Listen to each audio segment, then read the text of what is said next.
Okay, good evening everyone. Good evening. I'm going to start answering the question that you asked me before the lecture started. You started to ask if a person is trying to keep Shabbat. If a person is trying to keep Shabbat, but according to your question, is still smoking.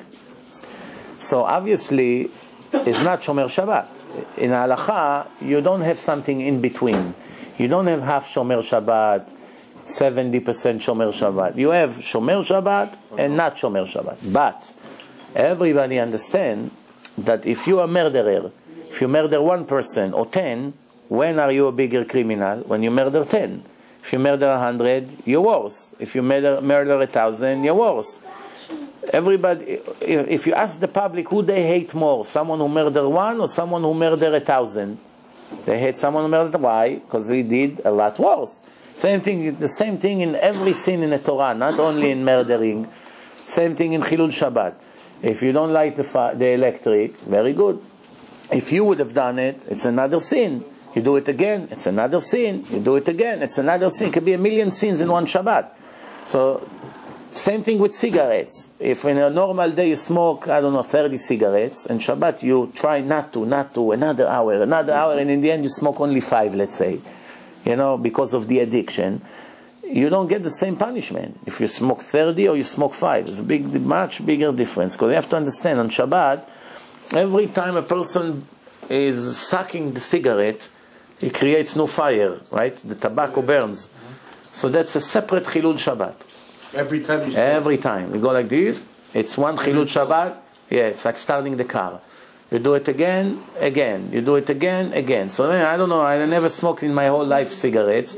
But how many times it takes to suck from the cigarette until it finishes? How many times? 20 times? About 14, 15 times. 15 times and the cigarette finished? Around. It gets to so every cigarette, for a person who knows that Shabbat is a sin, it's a covenant between the Jews and God. So one cigarette that you smoke is like murdering 15 people. That's the law in Shamayim. That's how Hashem holds him guilty. Actually, it's worse. Because who gets a worse punishment in the Torah? Mechalel Shabbat or a murderer? Murderer. Murderer? No, you sure? Shabbat.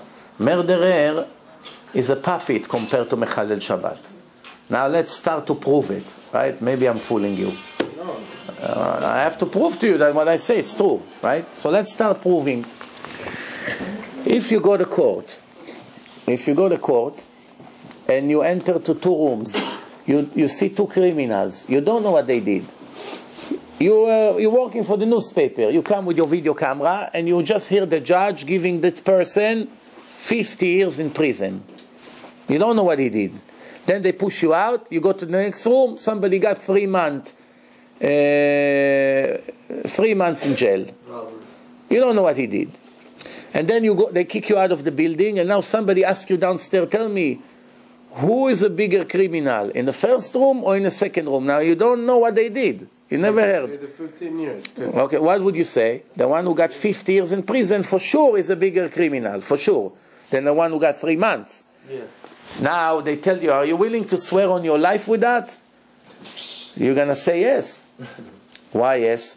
Did you ever hear in a history that a person that made a bigger crime will get 3 months and the person who did nothing will get 50 years?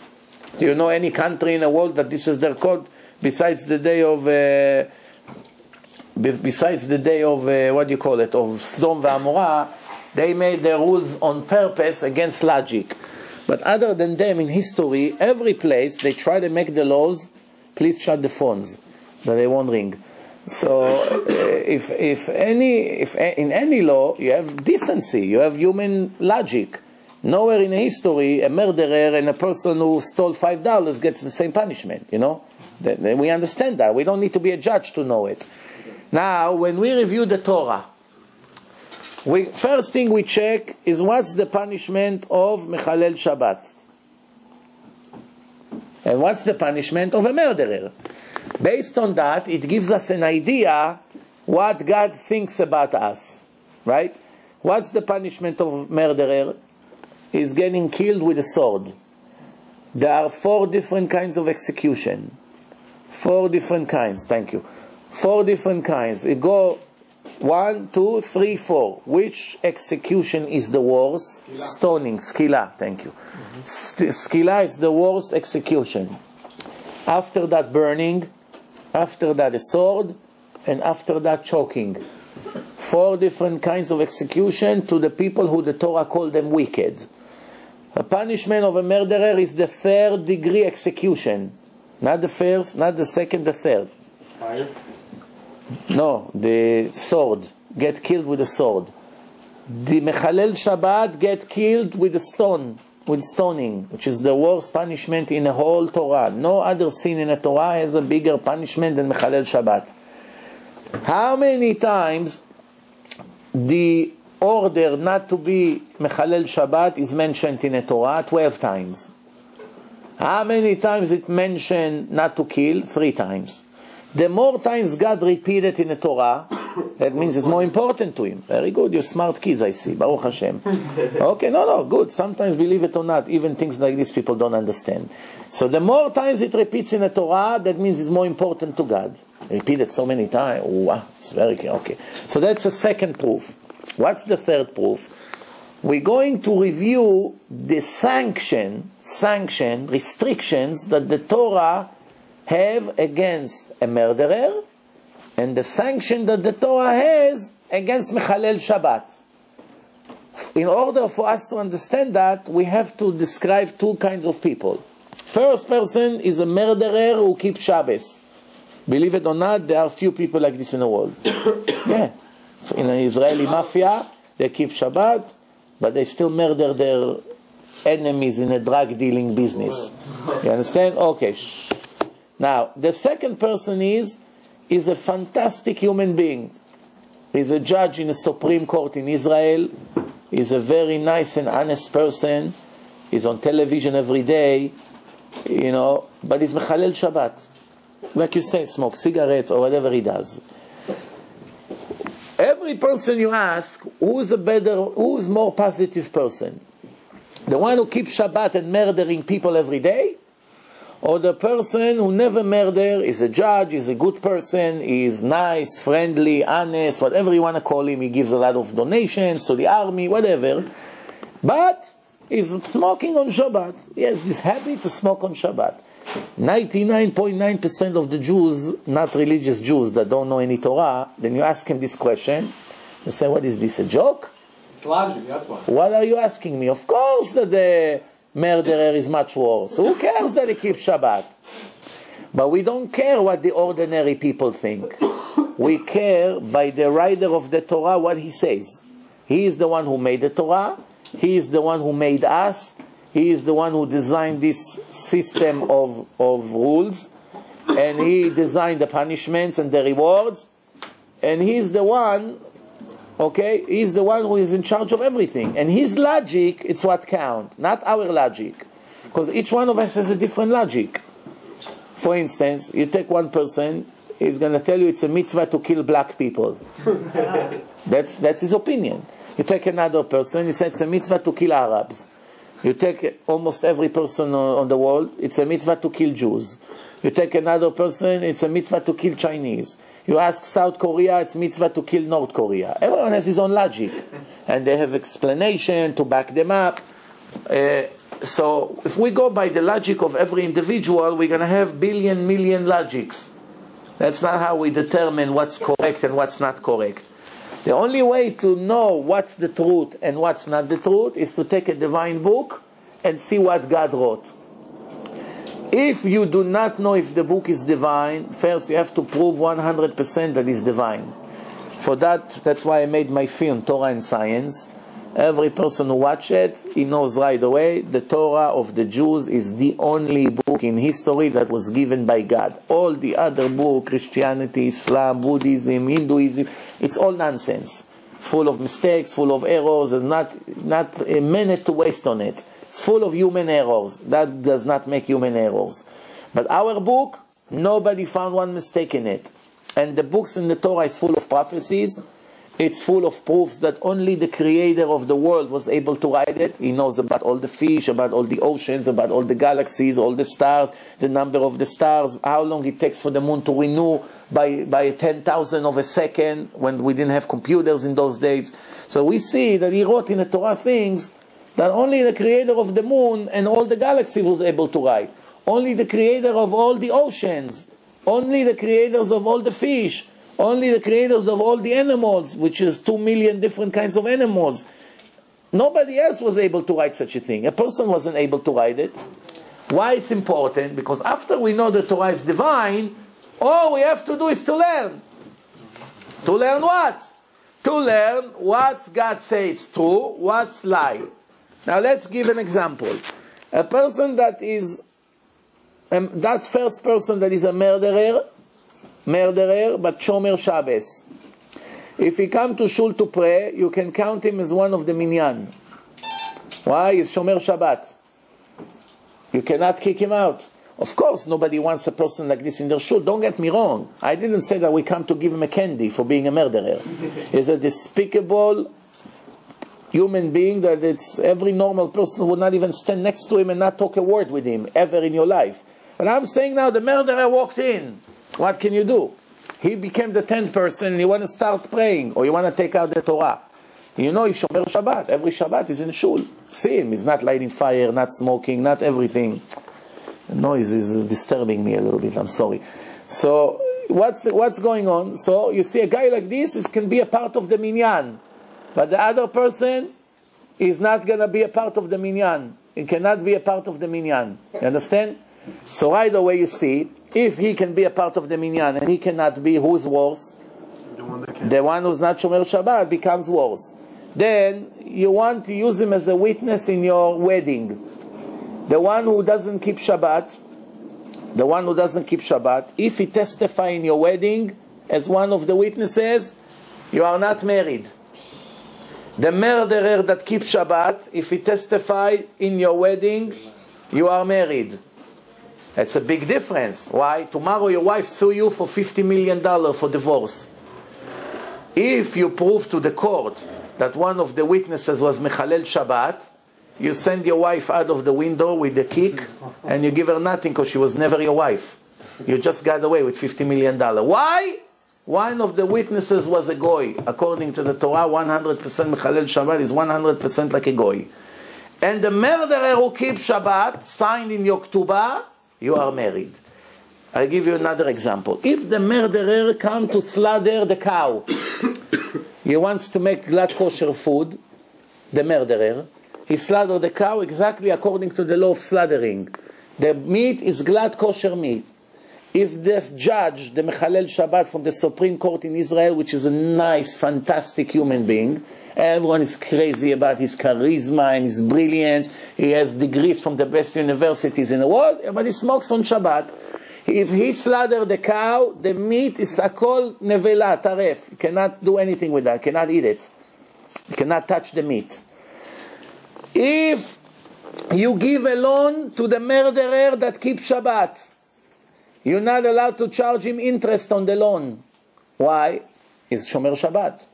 You have to give him a loan and you receive the same amount of money even after 50 years. You're not allowed to charge him interest. Because the Torah says your brother, you cannot charge him interest. If you give a loan to this judge that is Mechalel Shabbat, you can kill him on the interest. Why? Because in Shulchan Aruch it says, in the laws of interest, that is 100% like a goy, and the Torah said that you're allowed to charge interest from the goyim. Let's say he doesn't keep Shabbat. When you give I give him a loan, he doesn't keep Shabbat. Right. I give him 50,000. Yeah. After a week, he starts keeping Shabbat. Then you cannot charge him from that moment. That's why it's not good to give loans to Mechalelei Shabbat for two reasons. One reason, most likely they'll never return the loan. Unless if they're born honest people, naturally, there are people like this, Goyim, Jews, that don't keep Shabbat, but they're naturally honest. They don't know how to lie. This is the education they got from their parents in New Zealand, in Australia. They grew up very conservative. They're not deceiving, they're not lying, they're not the kind of people that a word is a word. You know? So somebody like this, you can give him a loan. But Mechalel Shabbat, with all the tricks that they do, They do not care about their own soul. They don't have fear from Hashem. You understand what I'm saying here? They don't have any fear from Hashem. If he doesn't care about his own soul, you think he cares to return the money to you or not? What does he care about you? A minute after you give him the money, he doesn't know who you are, bichlal. Lo akhpat lo, because he's not afraid. Unless, if he's naturally honest. Wait, before you're attacking me with a question, let me just answer him. Okay, now, נינה, מה איתם? למה אף אחד לא נכנס? קדימה, נו. קדימה, come in. Where are all the guys that were outside before? Amen. If I can, I have another question. Wait 1 second. Now we'll finish one at a time. One at a time. Okay. Now, so in that case, I started to explain to you that if you charge him interest, if in the middle of the loan he become Shomer Shabbat, what you charge him up to now, you don't have to return to him. But from now on, you cannot charge him another penny. That's why it's a risk.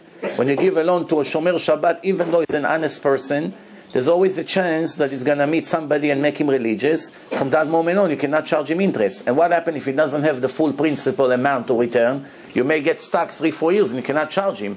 When at the same time, you can give it to a goy and make money. So that's why it's not recommended to do it with the Jews.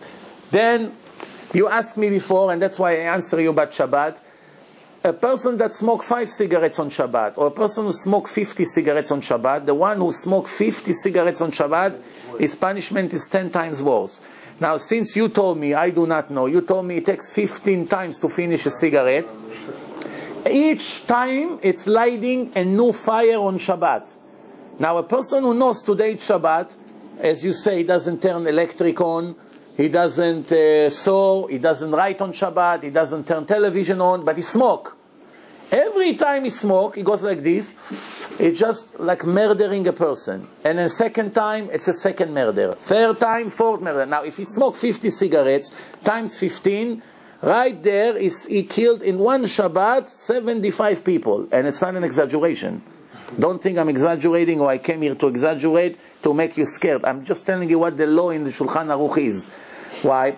Many times I tell people, tell me, if I give you $1 million cash, would you take a 2-year-old cute Jewish baby and take his head and drown him in a tub until you see that he's shaking, he's trying to avoid, until he died, and I give you $1 million cash? Would you agree to do it for me? No. I didn't find so far one person who even considered it. And believe me, most people are broke. $1 million for a guy that came from Israel? Oh, I kiss your feet if he has to. Yeah? He's going to become, excuse my language, a prostitute in a bar in Manhattan, but he won't agree to murder that baby. You agree, right? Okay.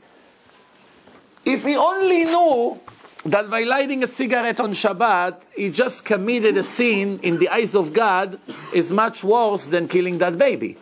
But he doesn't think that way because he doesn't have God's logic. He only knows what they taught him in school, when he went to school. In Israel, in America, in Iran, doesn't matter. That's what they teach over there. Now I'll give you the fourth proof why Mechalel Shabbat is worse than to murder. The fourth proof. In the 10 commandments, it goes from the most important to the less important. What's the first one? I'm the God. I'm your God. Without it, there's no religion. What's the second one? Right? The second one is, do not have any other God but me. I don't have partners. Make no mistakes. It's one authority. That's it. Third one, the first 3 commandments is really one, if you really think about it.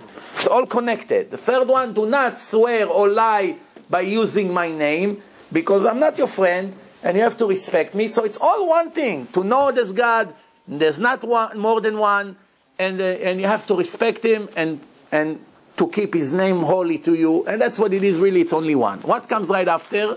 The covenant with God, which is the purpose of the creation. What is it? It's a marriage between us and God. The nation of Israel, I chose you from all the nation to be mine. V'shamru bnei Israel ta Shabbat. This is what we say in the Kiddush. The nation of Israel observed the Sabbath to make the Sabbath as eternal covenant between me and the nation of Israel. It's a sign for eternity that I am the God who created the world in 7 days, and in 6 days, and in the 7th day I rested. You understand? So this is a marriage, a covenant. Which commandment is you should not kill? The 6th one. Okay, so now we already have 5 proofs. One, how many times it's mentioned in the Torah? Second, the punishment. Shmechalel Shabbat, execution by stoning, and also the soul get cut out of Olam Haba, he has no share to the world to come. A murderer gets killed with a sword.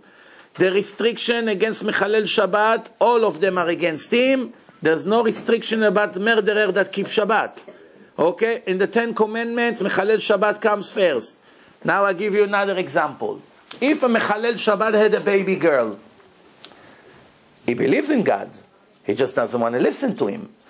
Now what happened? He wants to bring, in the old days used to be Bet HaMikdash, he wants to bring a gift to God. A sacrifice, Korban Todah. A sacrifice of thank you. If a Mechalel Shabbat, that judge from the Supreme Court, wants to bring a sacrifice to God in Bet HaMikdash, the Kohanim not allowed to accept it from him. Not allowed. If Bruce Lee from China had a baby girl, after he kissed the feet of Buddha 5 minutes ago, he decided to bring a sheep into the Kohen, to Bet HaMikdash, to say thank you. He said thank you to all the gods. To this God, to that God. He has many gods in his head. He said, you know what? I'm a millionaire. What's the problem? I bring a sheep to this God, sheep to that God, sheep to the God of the Christian, sheep to JC. I'll bring one to the Jews. And he comes to Bet HaMikdash and he gives the Kohen the sheep. He said, this is for your God, for giving me my baby girl. You accept it from him and you sacrifice it for that goy. Because he's not Jewish. Yes. But the Jew that doesn't keep Shabbat is worse than a non-Jew. I'll show you right now in a Rambam. You're not allowed to accept this goat from him to sacrifice it on the altar. Is that enough proofs? Okay, now you tell me, but it's an addiction, the cigarette. You see that I'm not lighting fire, I'm not doing this, I'm not driving a car. My only problem is I cannot quit smoking. One question I have for you. Do you fast on Yom Kippur? Yeah. Do you smoke also on Yom Kippur? No. Okay, now why on Yom Kippur you don't smoke, but on Shabbat you do smoke? Don't you know that according to the Torah, Shabbat is much more important than Yom Kippur? I do, but Shabbat is like more often. Oh, but the fact that you can go one full day without smoking means it's possible. Also, if you tell me, no, it's not possible, I would promise you that if I give you $1,000 cash every Shabbat for not smoking, you wouldn't touch the cigarette. So now the conclusion is as follows. The only reason that you continue to smoke, obviously we know that you have this addiction, but really what's the real reason? You don't believe in God enough, and you don't believe in the Torah enough, and you don't believe in the punishment that the Torah said. Because there's no way in the world that you just admit that for $1,000 you will not touch a cigarette for Shabbat, but for losing your eternity you will smoke. Doesn't make sense. There's no comparison, right?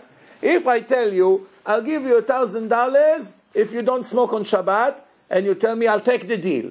And then the next day I tell you I'll give you $1 million for not smoking on Shabbat, and you say, no, I'm not interested. I want to continue to smoke. So everyone will say, well, are you a fool? For $1,000 you agree not to smoke, for $1 million you continue to smoke? Obviously you will never do such a thing. How is it possible that for $1,000 or even $50 a person agree not to smoke on Shabbat? Agreed not to smoke on Shabbat, but what the Torah says that he has no share to the world to come, that doesn't bother him. There's only one conclusion. That for him, excuse my language, the Torah is really not the Torah, it's a toilet paper. That's what it is for him. Because if it would be a book from God, when he touched the cigarette, you know what would happen to him?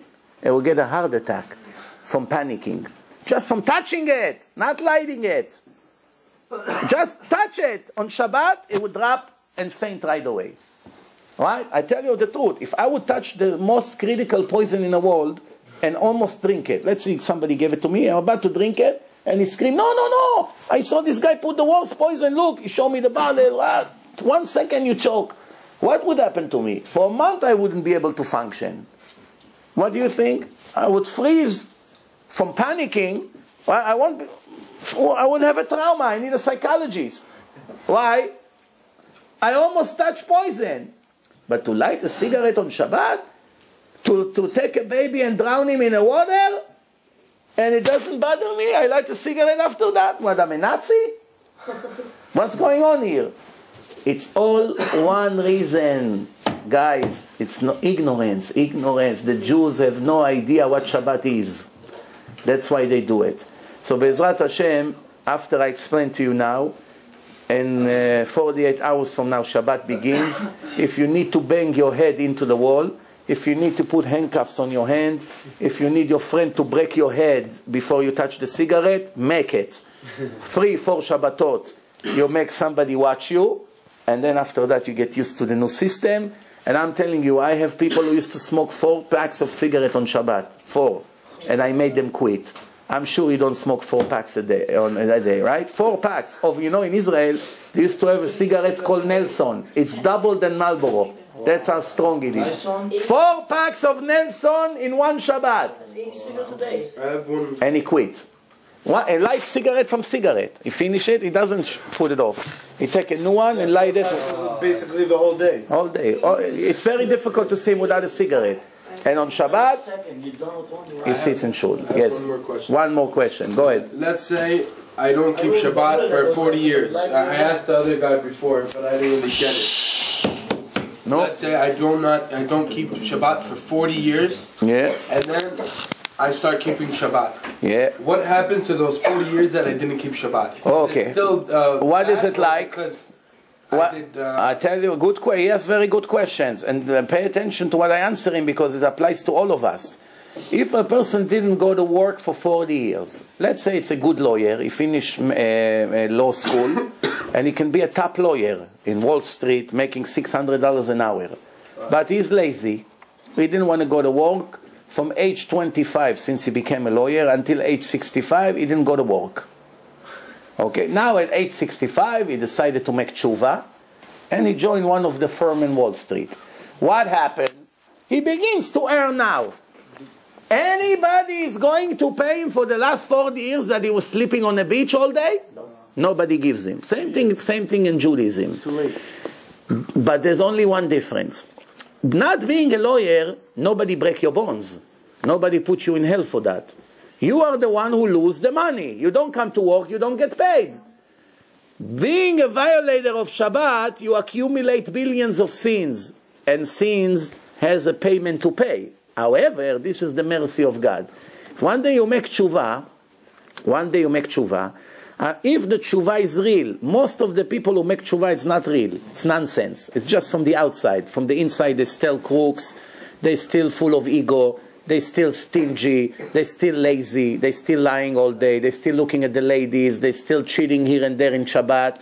They do a lot of sins. And then they wonder, why? Why am I suffering so much? After I became Shomer Shabbat, I work with Yamaka, Tzitzit. What does Hashem want from me? You know why? Hashem is more angry at you now than before. Because before you were like an animal. He didn't expect that much from you.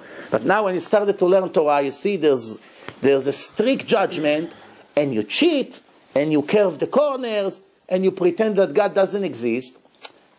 That brings you to a higher level of a crime. There's a difference between a person. I'll give you an example. There was one doctor who made abortions for 10 years. Thousands of babies he murdered. One time, an activist showed him a video. Hard to believe. This doctor is making abortions every day. They showed him a new video that came out. They're able to follow a baby in the middle of an abortion with a sonogram. So far, it was static. You can only take pictures. Now they make an actual live video of it. That they see how the baby is moving inside. You see? So when they show him that film, I saw an interview with him. Believe me, he couldn't talk. You should see how he was shaking. He said, I just realized what I did. I don't know where to bury myself. Right away he quit. He took all his money, he gave out to tzedakah. All his money. He had a lot of money. He became fully religious, and of course he started to become an activist against abortion. What changed? Up to now, he was a lion. A lion sees a zebra, he eats. He doesn't understand it's a murder. Now he became a person. A lion that murder is not guilty. A person that murder is guilty. When a person found out that now there is Hashem, there is Torah, there is the truth, there is Shulchan Aruch, there is heaven and hell, there is reward and punishment, I am a free choice. I'm not a regular animal that doesn't have a free choice. Now I can do good or bad. Every second Hashem is watching me and continue to do what the Goyim does. It's a much higher level of crime than before. Imagine that doctor, after they showed him that abortion, continue a minute later to take another woman and do it. Everybody would agree that up to now, we give him the benefits of the doubt. He doesn't know what he's doing. He wasn't aware.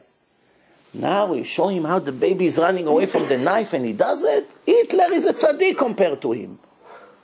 What? Even Hitler didn't chop the kids with his own hands. He let others do it. Or let the oven do it.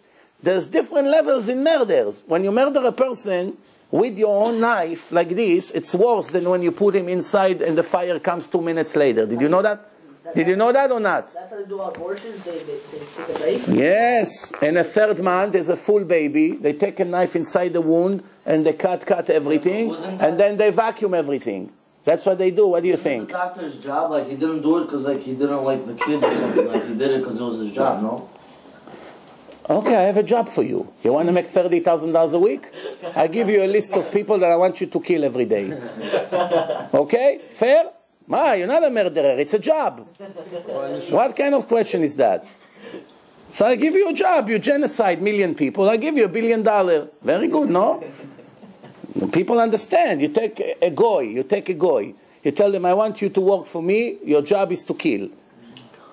Some would agree. I'm not saying no. But the one who killed for the first time, you know how many days his hands is shaking? I promise you, he cannot function for the first week. After he killed many people, he gets used to it. That's the problem. Yeah, but what if the parents want the abortion on their child? They go to a different doctor that's not Jewish. Even a goy is not allowed to do abortion. The goy is not allowed to murder. It's against the 7 law of Noach. Yeah. All right, let's change the subject. I just wanted to use it as an example. So, no more cigarettes on Shabbat. No more cigarettes. Deal? After you said all this, I can't even turn a light on Shabbat. Very good. Try. Yalla. But he has to come over my house and protect me. Now we'll take care of him. Here, Sagur. That's it. Handshake, it's like swearing with the Torah, you know. That's it. Now what's with you now? You had a question before. Go ahead. No? Oh, what's the question? In English, because the lecture is in English. I wanted to Monday I'm speaking here. There's 4 times more people coming in Hebrew. Come on Monday. He doesn't speak Hebrew and he come on Monday. Huh? Yeah. Monday, we try to do something in English now. No, go ahead. Okay, so what is Lachzor B'Tshuva? Like, what exactly is it? You have to do all the laws in the Torah, or just like, just the basic ones? No. Shomer Shabbat. No. The Torah says, "V'shavta ad Hashem Elokecha v'shamata b'kolo," and you return all the way to your God. Chazal ask, what does it mean all the way to God? Where is God? 10,000 feet above me? 30,000 feet above me? 1,000,000 feet above me? Where is God? The answer is, all the way to God means to keep every one of His laws of the Torah. Now you may say, but I'm not an angel. Right? God knows you're not an angel, but He's checking how serious you are. You got to do everything you can to learn Torah, to put tefillin, to eat kosher, to keep Shabbat, to watch your eyes, to get married, to be an honest husband, to be a good father. This is a part of Judaism. You understand? But if you only do what you like, your tshuva is very, very partial tshuva. It's not a complete tshuva. Yeah. Okay, now, there was another question that we didn't answer before. You had a question? Who had another question before? I have another question. Yeah. But he has a Jewish soul, though. Who? Interest, when you give an interest, he has a Jewish soul. Yeah, but let me explain to you something. When I was a teenage, not teenage, I was in my 20s. One time my wife received a pair of tickets to a show in Manhattan. Very famous show, $300 a ticket. She used to work in a fur coat factory, and they gave her as a bonus, I don't know. For us, people that we used to make a few $100s a week in those days, was a lot of money. To get $600 a gift, you got to take care of, the people that they go to buy in the store only because it's 50% off. He doesn't need a generator, but instead of $1,000, he went down to $500 for one day, so he go and buy it. Well, he feels that I made $500. This is the way the foolish people think. Yeah. Or a person has coupon, now he go and buy screwdriver. What does he need? You have 15 already. No, because the other one I bought for $20, now it went down to $7. I want to buy the second one like this, it's going to be together $27, so the price of the first one will drop to $13. You understand what's going on here? Okay. So we wanted to go to the show, so we went to the show. And guess what happened? When we got to the show, the guy, it was a big, giant guy, he looked at us. We were not dressed tuxedo, black tie. I didn't know what the Rainbow Room is. I didn't know. I was a young guy. What did I know that it's the most famous place in the world? So I give him the tickets. First of all, I saw that all the people are 60 years and older. And all rich, limousines. You see right away all the rich people. Right away I started to feel nervous. I said, what do I care? I have the tickets. Let's see what it is. I didn't even know what the show is. Just wanted to see what does it mean, $300 ticket. So the guy looks at us. He was very surprised. Never had such a thing. Young people come like this, the way they dress, not black tie. He looks at me. He looked at my wife.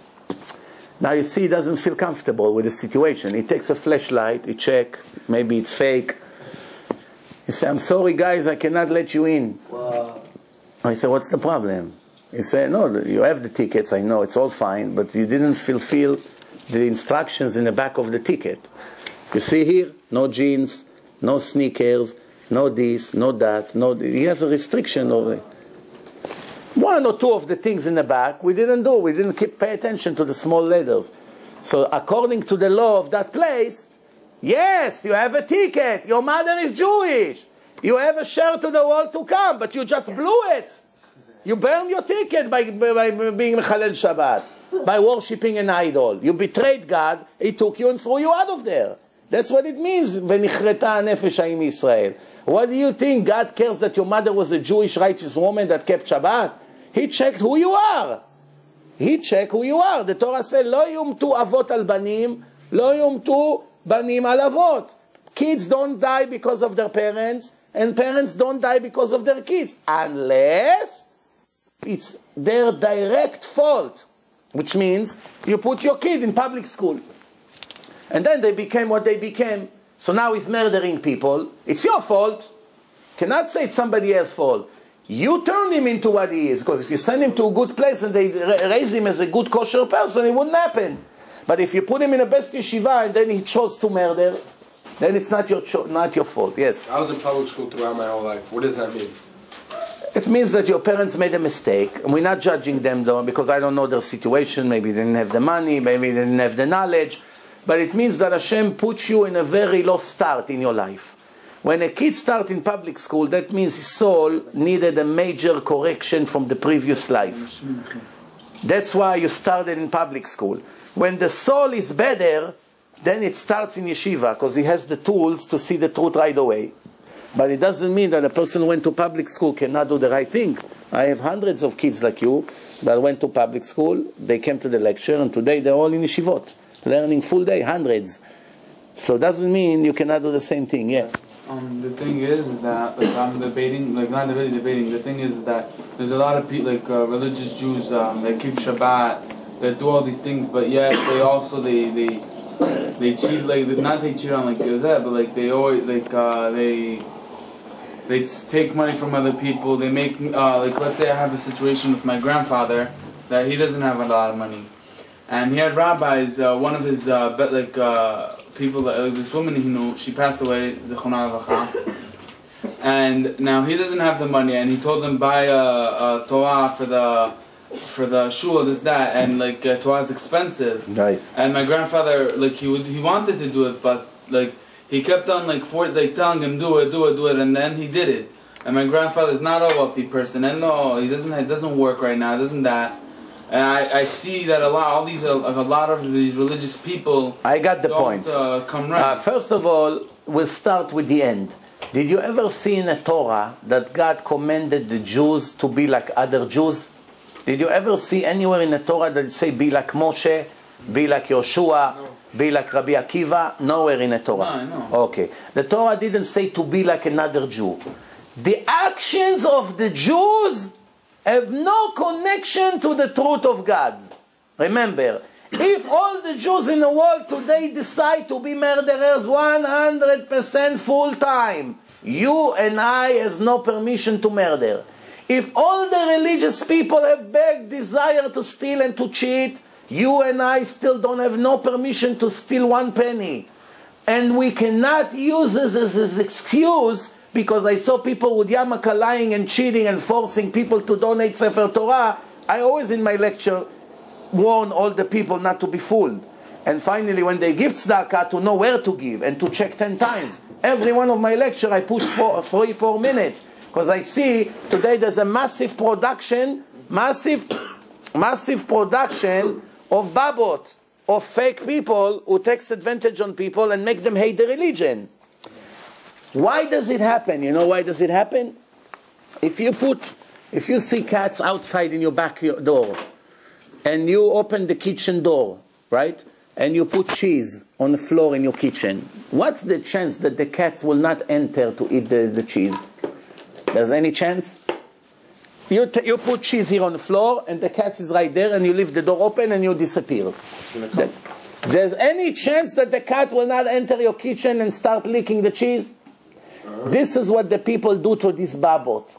There's a lot of fake people, and they found a very easy way to make money. The world is full of stupid people. The world is full of ignorant people. The world is full of naive people. The world is full of people who tell stories about other supposedly holy people. So it became like a big, massive production. And these people, even if they didn't want to do it, they saw that it's so easy that all day that's what they do. They saw 5,000 there, 2,000 there, 30,000 there, $36 million in one night. It's very good business. To close my eyes, to go like this. There are so many foolish people. You know, one Arab found a very good way. He was one of the first babot.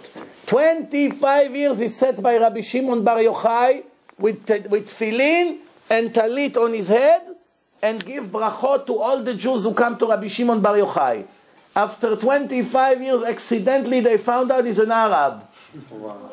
So they told him, but why did you tell them to keep Shabbat, to put tefillin, to eat kosher, to be honest? Why? So he said to them, you fools, what did you want me to tell them? Go to the bars in Shabbat?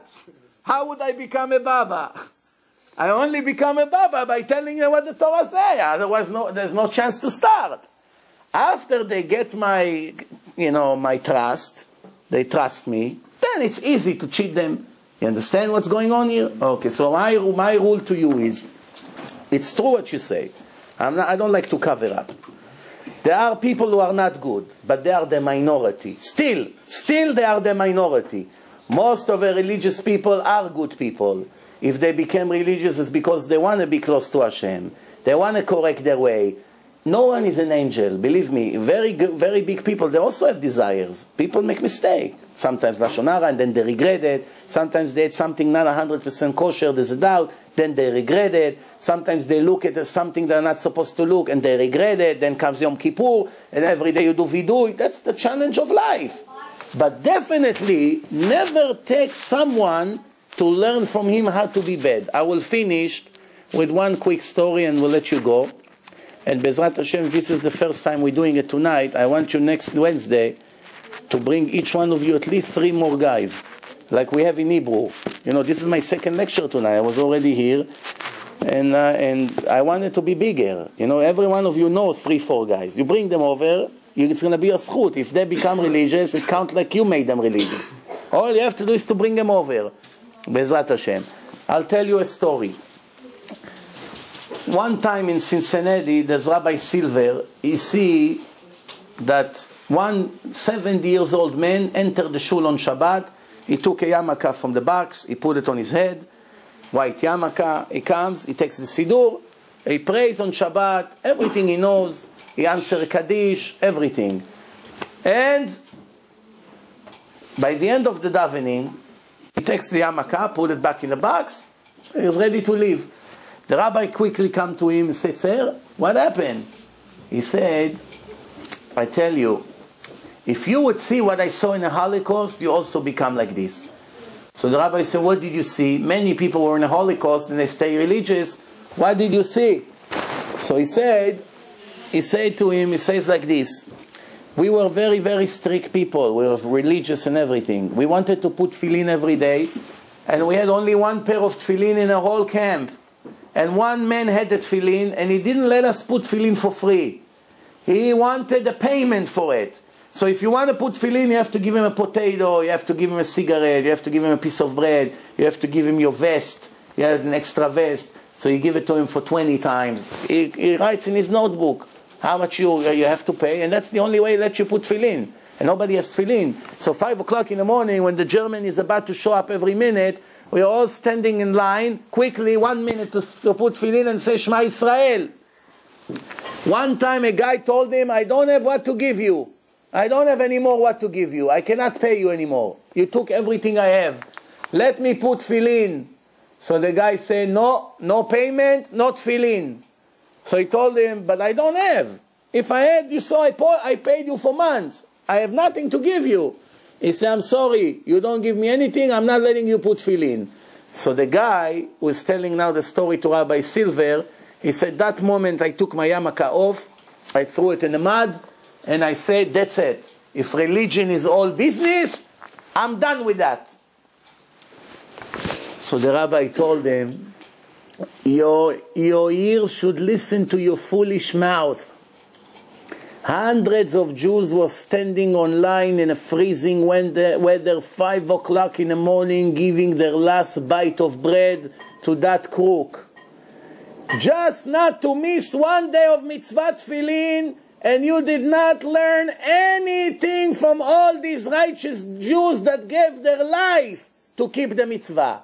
Nothing you learn from them. One wicked Jew, you learn everything from him. Who are you telling stories? It's all excuses. The guy started to cry, 70 years old man. Rabbi, you're right. It's all excuses. And this is exactly what I tell you. Your evil inclination and mine and his and everybody else always will tell us, you don't have to be so strict. Look at this guy. He's also religious 20 years. He eats here. He goes to the wedding when it's mixed. He does this. He does that. He's cheating in a business. You see, it doesn't have to be so straight like you. There's other ways to be religious. What do you think the Satan is interested? To convince you not to do the right thing. Your job is to remember, I'm not following people. I'm following the law. There's a book of law. Shulchan Aruch. Allowed to steal? No. Allowed to cheat? No. Allowed to lie? No. Allowed to be Mechalel Shabbat? Of course not. You understand? And just because you see somebody with a yarmulke does something bad, the opposite.